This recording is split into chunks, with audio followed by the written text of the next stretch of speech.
Entra con il volto coperto da una bandana e una pistola alla mano puntata sul titolare di un ristorante. Dammi i soldi. Da lì scatta il parapiglia, il sangue freddo del titolare che reagisce e balza addosso al rapinatore, gli immobilizza le mani nel tentativo di disarmarlo. La colluttazione violenta tra i tavolini che gli è costata una prognosi al braccio di 15 giorni.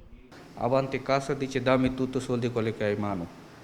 Io ero paura un po', dopo uscito per dare, io vedo lui sempre continua girando sua faccia dietro, per cui io ho preso sinistra mano per dare portafoglio. Quando io ho visto lui girato dietro, io ho preso proprio braccio con pistola sua mano.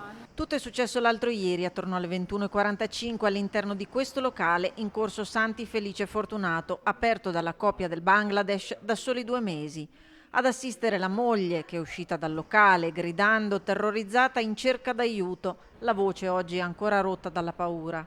Quando io vado fuori ho tanta paura, urlava tanto, tante volte non sono per aiutare. Per fortuna ho visto un poliziotto, io chiamo loro, subito loro entrava qua. Gli uomini della questura, dopo aver recuperato l'arma, rivelatasi poi una riproduzione del tutto simile ad una pistola vera, priva del tappo rosso, hanno ammanettato il responsabile che ha opposto violenta resistenza, danneggiando a suon di calci una portiera della volante.